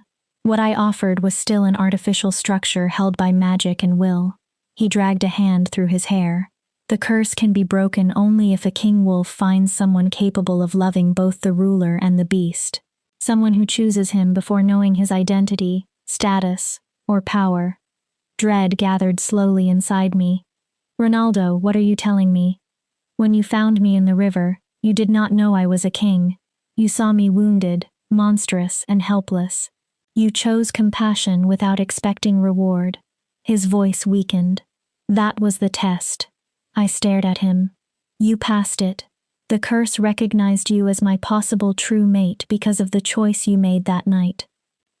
I should have felt joy. Instead, cold spread through my body. "Then why do you look as if someone has died?" "Because I ruined what came after." The words broke from him. "The curse requires a free choice. A mate must choose the king without influence from power, obligation, or survival." His anguish flooded the bond. "But I knew what you might be. I knew you could be the one capable of breaking the curse, and I bonded you to me anyway. You bonded me because I was dying. I brought you into my castle. I gave you protection, books, safety, and a place at court. I made your survival dependent on my magic." His control disappeared. "Do you not understand? You agreed to become my mate, but how can either of us know whether that decision was free? Did you choose me, or did you choose the man who prevented your death?" Anger cut through my shock. You believe I accepted because you were convenient? I believe I made refusal nearly impossible. His voice rose. I gave you everything you had been denied. I became the source of safety when you were most vulnerable. I contaminated the test. That is the most insulting thing you have ever said to me. I stood. I chose to sing before I knew what you were. I chose to come to the castle. I chose the ritual, and I chose to love you. But would you have remained if your life had not depended on the bond? Tears moved down his face. Would you have wanted me without the rooms, the library, the title, and the protection? I have spent weeks trying to convince myself the answer is yes. His voice fell. I cannot know, and because I cannot know, the curse will not break. Then release me. The words came from desperation. End the artificial bond. Send me away. Let me return by my own choice. I cannot. His answer was barely audible. If I fully sever it, the bond rot will return. It has been held back for weeks. The rebound would probably kill you within days. Then what do you want from me? Ronaldo drew a shaking breath. I cannot mate with you today. The garden seemed to tilt. We need to wait. You need time away from me, away from this castle and from the bond's influence. If you still choose me after living independently, then perhaps the curse will accept that the decision is truly yours. How much time? 1 year. The answer landed like another rejection. 1 year away from me, he continued. I will maintain enough of the artificial bond to keep you alive. You will sense me only faintly. You will have the freedom to create a life that is not defined by being my bonded omega. I began to cry. This is madness. You are destroying what we have because an ancient curse makes you afraid. I am trying to return the choice I may have taken from you. He moved closer but did not touch me. Lupe, I love you. That is why I need certainty that your love was not manufactured by dependence. What if I do not come back? Pain flashed through him. Then I will spend the rest of my life knowing I lost the most precious person I ever found. His jaw tightened. But you will be free. You will have chosen. The bond told me he had already decided. No argument would move him. He believed separation was a form of protection, even as it tore both of us apart. Where am I supposed to go? I arranged a cottage near the border of my territory. It is isolated but secure. There are books, money, supplies, and protection from a distance. You can study, write, travel, or do nothing at all. He met my eyes. Live 1 year without me. Find out who Lupe Pham is when she is not defined by rejection or by a king's bond. And the rot? I will hold the connection at the minimum strength necessary. You will remain stable. I wanted to scream at him for being noble, frightened, and impossibly foolish. But the bond revealed how desperately he needed this proof. Ronaldo did not trust happiness that came too easily. He needed to know I could walk away and still return. 1 year, I said at last. My voice felt empty. But I am not agreeing because I think you are right. I am agreeing because you need this, and I love you enough to give it to you. He pulled me into his arms. I am sorry, he whispered into my hair. I am so sorry. There is another way, I said bitterly. You have simply decided not to believe in it. I stepped back. I will leave. I will live apart from you. Then I will return and prove that every choice was mine. If you do not, I will. I cut him off. And I will spend the entire year furious with you. A broken hint of a smile touched his face. I am counting on it. The cottage was beautiful in the loneliest way possible.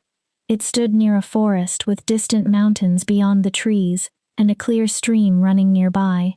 Inside, Ronaldo had provided everything he promised. Comfortable furniture, shelves crowded with books, writing materials, enough food and supplies to last for months. It was perfect. I hated it. The night before my departure, Ronaldo had performed another ritual. It did not remove the bond, it dampened it. I could still sense him as a distant warmth at the back of my mind. proof that he existed somewhere beyond the forest. But I no longer felt his emotions clearly. No joy, no grief, no love washing through me when he thought of my name. The emptiness was crushing. Every ordinary action reminded me of him. I would reach for a second cup at breakfast before remembering no one sat across from me. I would find a passage in a book and turn, ready to argue about it, only to face an empty chair. At night I listened to the stream and imagined the distant warmth in the bond becoming stronger. It never did. Ronaldo kept his promise with painful discipline. For the first few weeks I survived by reading. I studied philosophy, territory histories, and ancient Omega practices. I filled pages with notes about the way pack systems had narrowed Omega roles over centuries. The work mattered. I began organizing the notes into arguments rather than private observations. Omegas had not lost their old authority by accident. Pack laws had narrowed their education, controlled their bonds, and defined their bodies as their only contribution. Seeing the pattern made my own history feel less like an individual defect and more like part of a much larger injustice. It did not fill the space Ronaldo had left. I wrote letters to him and never sent them. Dozens. Some letters were furious. Others described small things I knew he would have understood. A fox sleeping beneath the cottage steps, a storm that shook the windows, a historical argument I wanted him to challenge. I never sealed any of them. Sending the letters would have violated the distance he believed necessary, and I refused to give him another excuse to question whether my eventual return was free. "You are an idiot," one began. "You believe you are being noble, but you are afraid. Afraid happiness might be real. Afraid someone could choose the man beneath the crown. I chose you, you fool. I chose you." 3 months into my exile, the couple who delivered supplies brought rumors from the court. They were kind, middle-aged wolves who respected my privacy, but that afternoon the woman spoke while unpacking food. "The king has foreign visitors, dignitaries from the eastern territories." Her tone became casual in a way that warned me it was not. "Princess Tracy Hoffman is among them. Beautiful woman. Her father is said to want a marriage alliance." My heart stopped. "Marriage? Only gossip," she said quickly. "She has remained at the castle for 2 weeks, and the king has been entertaining her personally. You know how people talk." After they left, I sat on the floor and struggled to breathe. Ronaldo was finding someone else. Someone who had never needed his magic to survive. Someone whose choice could be considered pure enough to break the curse. The thought did not only hurt, it made me furious. If Ronaldo believed I would quietly allow a princess to take the place beside him, he had misunderstood the woman I had become. But I had promised a year. I kept the promise. 6 months after leaving, I began writing a book. Not a history of Omega customs, my own story. I wrote about rejection, bond rot, and survival, about the dying wolf beside the river and the broken Omega who sang to him, about Terrence's cruelty, Ronaldo's loneliness, the artificial bond, the curse, and the separation neither of us wanted. Turning the pain into words gave it shape. As the pages accumulated, I understood that the story was no longer only mine. Somewhere another rejected Omega might be waiting for death because no one had told her survival was possible. Somewhere another wolfless girl might believe silence was safer than revealing an unusual gift. If my words reached even one of them, then the worst night of my life would produce something beyond pain. More importantly, it showed me how much I had changed. I was no longer the woman who knelt in the dirt while Clearwater watched her break. I was no longer even the frightened Omega who entered the northern court believing her only value was a soothing voice. I could stand alone. I did not need a mate bond, a title, or anyone's approval to understand my worth. That realization made me laugh and cry at once. Ronaldo had been right. Damn him. Not about my love, I had never doubted that. He was right that I needed to know who I was outside rejection and rescue. I was Lupe femme. I was stubborn, intelligent, brave, and powerful in a way Clearwater had never recognized. I could sing, study, write, and choose my own direction. And I chose Ronaldo. Not because he was king. Not because he saved my life or gave me a library. I chose him because he saw me when everyone else saw failure. Because he tried to do what was right even when fear made him foolish. Because beneath all his power, he was kind and lonely. Because when I imagined home, I felt him. That truth became unshakable. 10 months into the year, the supply couple arrived with news that turned my blood cold. There will be a wedding, the man said carefully. King Ronaldo and Princess Tracy, 2 weeks from now. I stared at him. Are you certain? The announcement came from the court yesterday. The king confirmed it himself. The woman touched my arm. I am sorry. I know you were close. After they left, I sat alone in the cottage while my world collapsed again. He had given up. He had found someone uncomplicated, someone who could choose him without questions about obligation or survival. Part of me wanted to fold into the grief and disappear. A stronger part became angry. If Ronaldo intended to marry another woman, I would witness it. Not to interrupt if he had truly chosen her. I would respect his decision, even if it destroyed me. But I would look into his eyes and know the truth. And perhaps, before he gave himself to someone else, I would remind him exactly what he was surrendering. Chapter 8. When Alphas Kneel. I returned to the northern court 2 days before Ronaldo's wedding. A plain traveling cloak covered my clothes, and I kept the hood low as I passed through the village. I wanted to look like another curious traveler drawn by the spectacle of a royal marriage. The castle grounds had been transformed. Flowers covered the walls and paths. Banners flew from every tower. Temporary pavilions filled the gardens to shelter hundreds of guests arriving from across the territories. Excitement seemed to vibrate through every stone. I wanted to scream. I had rented a room at an inn in the nearby village. I could not bring myself to request accommodation at the castle. I was not ready to meet Ronaldo in a corridor, or discover that he could look at another woman with the tenderness once reserved for me. Through the dampened bond, I sensed him somewhere inside the chaos. He was exhausted, tense, burdened by an emotion I could not identify. It was not joy, but the connection was too weak, and my own pain too strong, for me to trust what I felt. The day before the ceremony, I entered the village square. Wolves crowded every street, discussing the royal bride. Have you seen Princess Tracy? A young woman asked her companions. She is beautiful, perfect for the king. I heard she has 3 forms, another replied. A wolf, a hawk, and something rarer.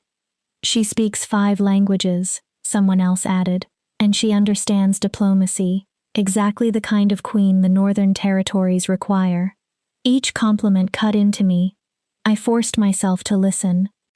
What happened to the Omega who was bonded to the king? An older man asked. The rejected one. She was sent away months ago, came the answer. Good riddance. A king needs a proper mate, not a charity case. I pulled the cloak tighter and left before anger made me reveal myself. The ceremony was scheduled for noon in the grand courtyard. The entire court and hundreds of visiting wolves would witness it. I arrived early and chose a place near the back, where I could see without being noticed. The courtyard filled quickly. Servants guided foreign delegations to marked sections, while musicians tuned their instruments beneath flowering arches. Every detail announced stability, wealth, and control. The exact image a royal court would want the world to remember. No one in that celebration appeared to suspect that danger had already entered with them. Alphas wore ceremonial coats and weapons polished for display. Omegas arrived in their finest clothing. Betas represented packs and territories from every direction. Power moved through the crowd like heat. This wedding was not merely romantic. It was a political act capable of changing alliances across half the world. I recognized Jonathan near the front. Formal clothing made him look uncomfortable. Susie stood not far away, along with many faces I remembered from my brief life at court. None saw me. Music began. Princess Tracy Hoffman entered the courtyard. She was stunning. Golden hair had been arranged high above a face trained never to reveal doubt. Her gown probably cost more than everything my family owned. She moved down the aisle with perfect confidence, smiling at the watching court as though she had been prepared for this moment since birth. She was everything I had once believed a queen should be. I was not. The thought hurt, but I remained where I stood. Then Ronaldo appeared. My heart stopped. He looked terrible. Dark shadows marked his eyes. Every line of his body held tension. Even through the weakened bond, his misery reached me. This was not a man approaching the woman he wanted. He looked as though he were walking toward an execution. Why? If he had chosen Tracy, why did grief surround him? The officiant began speaking about duty, alliance, and the sacred responsibility of a royal bond. Tracy smiled toward the crowd. Ronaldo looked empty. Then a whisper rose behind me. Confusion moved through the back rows. Wolves turned toward the forest beyond the courtyard wall. I turned with them. My blood went cold. Rogues emerged from the trees. At least 20. They did not move like desperate wanderers.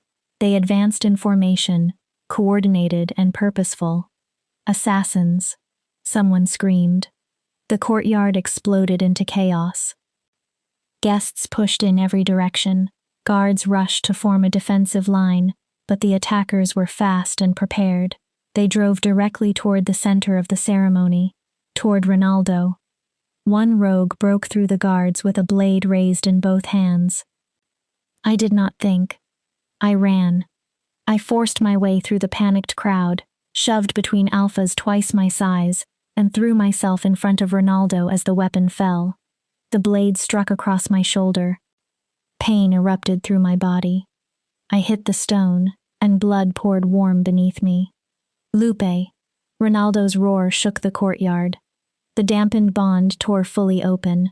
His terror crashed into me. His rage. His certainty that he would destroy anything that dared touch me. He shifted, but not into the wounded wolf I remembered from the river. This transformation was violent enough to bend the air. His body expanded. Bone cracked and reformed. Power burst outward until guests and attackers alike staggered beneath it. A colossal black wolf stood where the king had been. He was nearly twice the size I remembered. His fur seemed to consume the light around him. His eyes burned molten gold. The true shape of the alpha above all alphas. The courtyard became silent for one stunned second. Even the rogues froze as instinct screamed at them to kneel or flee. Ronaldo moved. No creature that size should have been so fast. He tore through the first attackers with brutal precision, always keeping his body between the rogues and the place where I lay. He did not hesitate. He did not hold back. This was a king defending the woman his soul had already chosen. More rogues poured from the forest. 20 became 40. 40 became 60. The attack was larger and more carefully planned than anyone had expected. Even Ronaldo's power had limits while he protected hundreds of guests. "Protect the princess!" someone shouted. Ronaldo did not look toward Tracy. His focus remained on me. Through the fully opened bond, I felt everything he had tried to hide during our separation. Love, terror of losing me, fury at himself for sending me away, regret for believing he could survive a year without the woman he wanted beside him. And beneath those emotions, I sensed something older. The curse. Ancient magic watched the battle with terrible attention. Princess Tracy shouted orders at the guards, but confusion slowed them. Another rogue slipped past Ronaldo's defense and charged toward me with claws extended. I could not stand. Blood loss made the courtyard blur. My injured shoulder refused to move. But I could still use my voice. I opened my mouth and sang. Not the lullaby from the river, not a mourning song. This melody rose fierce and commanding, a battle call drawn from somewhere I had never reached before. The sound struck every wolf in the courtyard. It did not remove fear, it gave fear direction. The melody carried urgency without panic. command without alpha force. Wolves who had never submitted to an omega heard the order in it and obeyed before pride could interfere. It awakened something primal in their blood. Panic cleared from the guards' faces. Alphas who had been protecting only themselves turned to shield others. Betas organized the fleeing guests. Even the rogues hesitated as the power in my voice disrupted their attack. Ronaldo's gold eyes met mine. Recognition passed between us. This was what I had always been. Not the passive Omega Clearwater expected. Not a woman created only to soothe pain quietly from the background. I could command. I could inspire. I could turn the direction of a battle with a song. The curse recognized the truth too. I felt ancient magic crack. The test had never required helpless obedience. It required choice without obligation, sacrifice without reward, love powerful enough to see both king and beast and choose them freely. I had returned despite believing Ronaldo wanted another woman. I had placed myself between him and a blade without knowing whether he still loved me.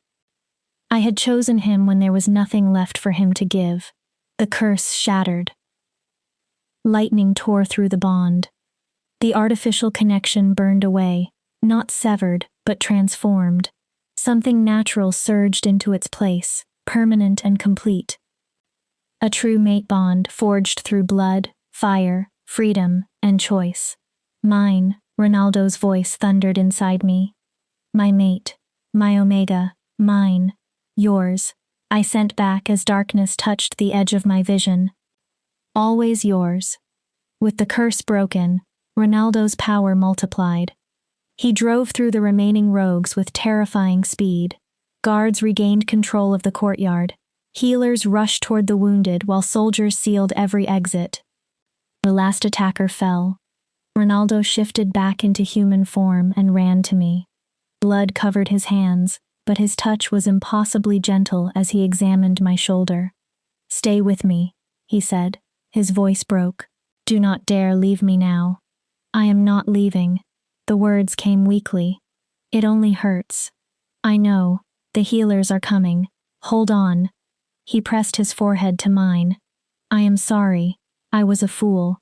I should never have sent you away. I should never have doubted us." "You broke the curse," I whispered. "We broke it," he corrected. "Together, the way it should always have been." Marilyn pushed through the guards with both hands glowing. "Move aside, Your Majesty. Let me work." Ronaldo refused to release my hand. "I am not leaving her. I did not ask you to." Marilyn knelt and placed healing light over the wound. "The true bond has formed. Separating either of you now would probably kill both, so continue holding her hand and stop interfering." Warm magic moved through my shoulder. Torn muscle and skin began knitting together. Relief flooded Ronaldo through the bond, along with love and an absolute promise that he would never send me away again. "What about Princess Tracy?" I asked. Ronaldo's face went flat. "What about her? You were supposed to marry her today." "I was never going to marry Tracy." He leaned close. "The wedding was a trap. We knew assassins planned to strike during a public event, so we created one they could not resist." I stared at him. "Tracy is not truly a princess?" "She is a trained warrior from the Eastern Territories. She volunteered to play the bride and help expose the conspiracy." "You staged an entire royal wedding?" "We have known for months that someone intended to assassinate me. The false ceremony drew every enemy into one place." His fingers touched my cheek. "I never planned to mate with her. There is only one woman I want, and I was a fool to believe I could wait a full year for her return." Relief and fury collided inside me. "You could have told me. You were meant to remain at the cottage where you were safe. You felt me arrive. 2 days ago." He closed his eyes briefly. "When I realized you were near the castle, I almost canceled the operation. But if the assassins escaped, they would attack again. So you allowed me to believe you had replaced me. I believed you were staying in the village and would not attend. I intended to find you the moment the operation ended, explain everything, and beg forgiveness." His gold eyes pleaded with mine. I wanted you safe. I never wanted this pain. Marilyn finished sealing the wound and stood. She will recover. The cut was deep, but clean. She needs rest. There is no permanent damage. Thank you, Ronaldo said without looking away from me. Marilyn smiled faintly. Congratulations to both of you. The true bond suits you. Only after she left did I notice the silence around us. The entire courtyard was watching. Hundreds of wolves had witnessed the battle, the broken curse, the mate bond, and our argument about the false wedding. Jonathan made his way through the crowd. The surviving rogues are secured. Interrogations have begun. He glanced between Ronaldo and me. The court also has several questions. I am sure it does. Ronaldo rose without releasing my hand. He helped me stand and steadied me when my knees weakened. Then he faced the courtyard. The wedding you came to witness was not real, he announced. It was a tactical operation designed to expose a threat to this court.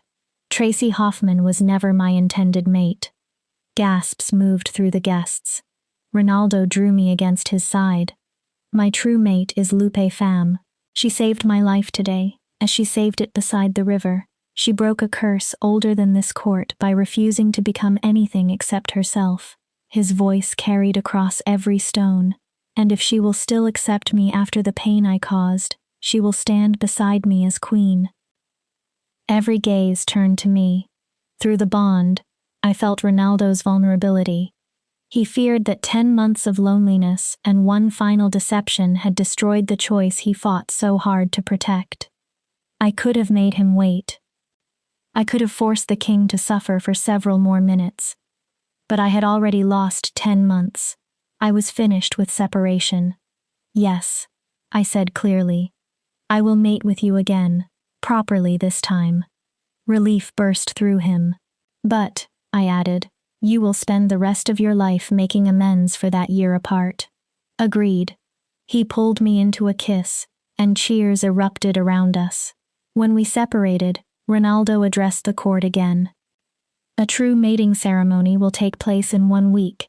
Anyone who objects to my choice may leave now. No one moved. Jonathan was the first to lower himself. One knee touched the courtyard stone. Then another alpha followed. And another. Across the crowd, wolves began kneeling. Alpha, Beta, and Omega alike bowed in acknowledgement. Not to Ronaldo, to me. Hundreds of powerful wolves recognized my place beside their king. They acknowledged that the rejected, wolfless Omega belonged at the center of the court. Ronaldo's pride and love filled the true bond. Look at them, he sent. Look at what you earned through your own courage, not because of me, because of who you are. Jonathan's voice rang across the courtyard. All hail Queen Lupe. All hail Queen Lupe, the wolves answered. I looked at Ronaldo. The mate bond pulsed with warmth and certainty. This was real. This was right. No curse, distance, or doubt would take it from us again. Epilogue. 3 months later, I could still remember every detail of the true mating ceremony held 1 week after the attack. It bore no resemblance to the elaborate false wedding created for Tracy. Ours was intimate. Only the inner court, trusted allies, and a small group of guests I personally invited attended. My parents came. So did my sister. They cried through most of the ceremony, proud and bewildered that the daughter once labeled broken had become a queen. Terence was not invited. Clearwater sent representatives anyway, eager to gain favor with the northern court. I accepted their gifts with controlled politeness and informed them that their treatment of Omegas would have to change if they wanted friendly relations with my territory. Susie attended. She looked as though she had swallowed something bitter, but she knelt with everyone else when I entered. Ronaldo's amusement crossed the bond. Be kind, I warned him. I am always kind, he replied with perfect innocence. You are considering assigning her to inventory duty in the coldest storage chamber. You cannot prove that. The ceremony was simple and beautiful. We stood with our hands joined while the officiant spoke about true bonds, destiny, and the strength required to choose love when fate makes that choice difficult. Ronaldo's voice broke during his vows. He promised to honor my decisions, protect my voice rather than silence it, and stand beside me as an equal partner. Through the bond, I felt everything words could not carry: gratitude, wonder, and his certainty that finding me had changed his life. My vows were shorter. I choose you, I told him. I will choose you in this life, and in whatever comes after. The kiss sealing the ceremony lasted long enough for Jonathan to clear his throat and remind us that an audience remained. The celebration continued until dawn. Wolves from across the territories drank, danced, and rejoiced that their king had finally found his mate. I danced until my feet ached. I laughed until my sides hurt. I felt more alive than I had ever believed possible. Much later, after the final guests left and the castle became quiet, Ronaldo carried me to chambers prepared for both of us. Not his rooms. Not mine. Ours. "How do you feel?" he asked, as he placed me on the enormous bed. Exhausted. Happy. Still slightly angry about the false wedding. Still? He sat and pulled me into his arms.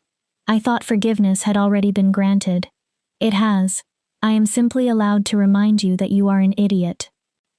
I rested against his chest and breathed in cedar and smoke. A well-intentioned idiot, but an idiot. His amusement warmed the bond. I can accept that judgment.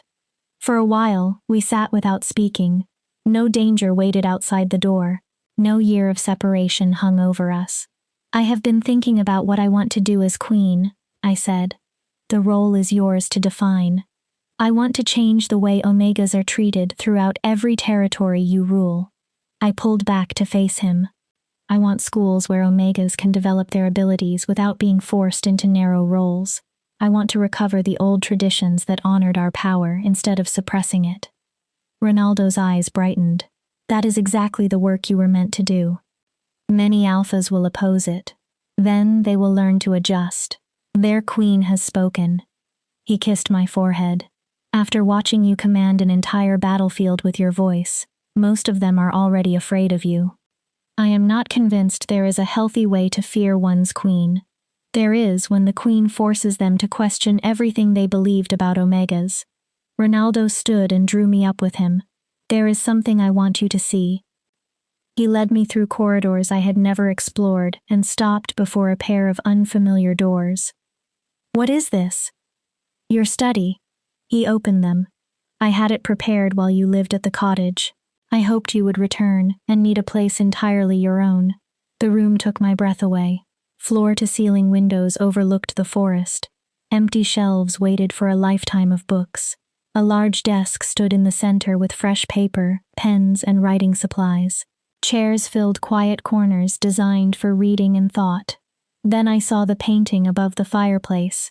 It showed a moonlit river. A young woman sat in the water, singing with one hand pressed against a massive black wolf. Blood darkened the current. Desperate hope filled her face. Recognition burned in the wolf's gold eyes. The artist had captured the moment we chose one another before either of us understood what that choice meant. "When did you?" My voice failed. "I commissioned it the day after you left," Ronaldo said. He came to stand beside me. I needed a reminder of why I had let you go, even while the decision was killing me. His arm circled my waist. "Every night I looked at that image and promised that if you returned, I would give you everything I possessed. My power, my resources, every part of myself." I turned in his arms. "You already gave me what mattered." Tears moved down my cheeks. "You saw me when others looked through me. You valued me when I believed I had no value, and you released me because you wanted my choice to remain mine." I kissed him softly. "That is more than everything." Love surrounded me through the bond. "Then tell me about these Omega schools," he said. "What do you imagine?" We stayed awake until dawn planning the future. The first schools would be established near the northern court, where Ronaldo could guarantee their safety. Healers, historians, singers, mediators, and shifting specialists would teach without forcing every student into the same mold. Pack leaders who attempted to hide or punish unusual gifts would face royal investigation. Rejected Omegas suffering from bond rot would receive treatment instead of being left to die quietly. We spoke about education, forgotten traditions, legal protection, and ways to reshape the territories. We made lists of books to study, regions to visit, and Omegas who deserved to understand that difference could be a source of power. We were not merely king and queen occupying a castle. We were partners, building something meant to outlive us. 3 months into my reign, a letter arrived from a small pack in the Eastern Territories. The handwriting was uneven and desperate. Your Majesty, my name is Danielle Shaw. I am writing because I heard what happened to you. I heard you were rejected and survived. I heard you became queen and began changing laws to protect Omegas. My sister needs help. She is an Omega, but she has 3 forms: a wolf, a hawk, and another shape we do not understand. The elders call her cursed.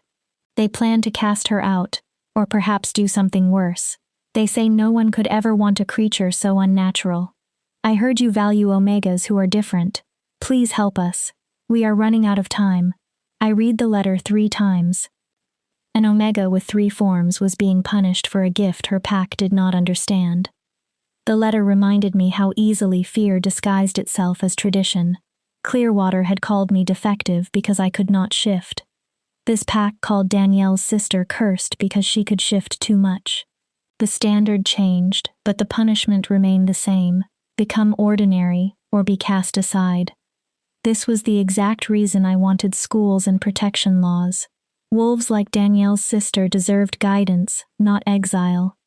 I found Ronaldo in his office, buried beneath correspondence. I need to travel to the Eastern Territories.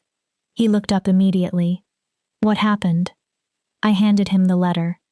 He read quickly, and his expression darkened. 3 forms are extraordinarily rare. They can also be dangerous if the shifts are uncontrolled, which means she needs training, not execution. I leaned over the desk. This is the work we discussed. If we do not protect her, who will? I agree. Ronaldo came around the desk. And I am traveling with you. I am not helpless. I know. I watched you command a battlefield. He drew me closer. You are also my mate, which gives me the right to worry. The Eastern Territories are unstable. He kissed me gently. Besides, the journey gives us an opportunity to meet their leaders and discuss the new Omega protections. I smiled. You only want to watch me tell pack elders they are fools for rejecting powerful Omegas. That is an additional benefit. Pride and excitement moved through the bond. We were no longer waiting for the world to accept us. We were changing it together. When do we leave? I asked. Tomorrow. Jonathan will organize an escort. Ronaldo touched my face. And Lupe? Yes? Thank you. For what? For being exactly who you are. For using your position to protect those who still suffer. For caring more about changing lives than enjoying a crown. His gold eyes softened. You are already an extraordinary queen. We are going to be extraordinary, I corrected. Together. Together, he agreed. That night I lay with Ronaldo's arm around me, while the true mate bond hummed peacefully between us. A year earlier, I had entered a forest believing my life was over.